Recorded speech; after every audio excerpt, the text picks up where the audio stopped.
Alright guys, wanted to give you guys a quick update on what's going on with the fence project.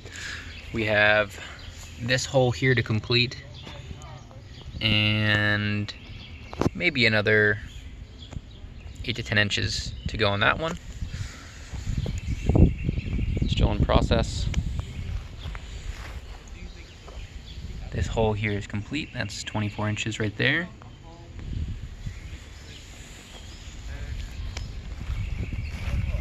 Hole number 2 is dug, and here's that line on our post that we use to see if it's level with the ground.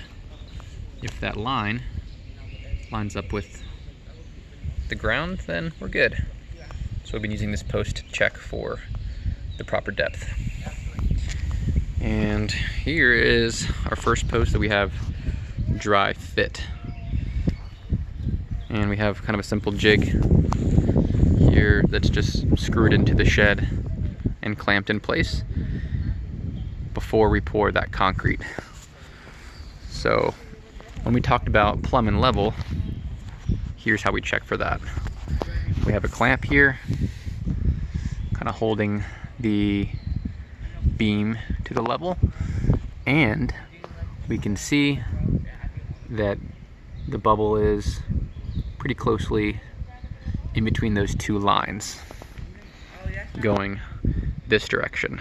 Okay, but remember, we can have plumb in two directions, so if we come this direction, you can kind of sight it to see if it lines up with the shed, which we're assuming is plumb. By sight it looks pretty parallel, but we can check using another level to really be sure. It could come out just a hair this way, but it is in fact in between the bubbles. So if you want to get it totally perfect, you could kick out the bottom of the post just a smidge to get it that way,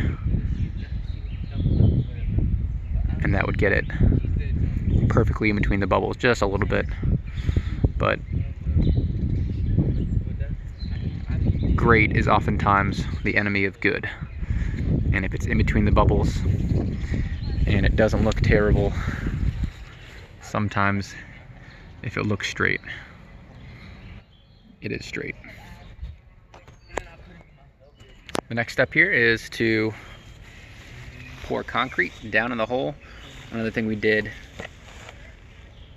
before putting that post in there temporarily is we threw a couple spoonfuls of gravel in there, and that will help water run away from the bottom of the post, so water doesn't pool at the bottom and rot the post from the bottom. So a little bit of gravel in there, and then we'll pour our concrete, add water, let it set up, and post number 1 will be done.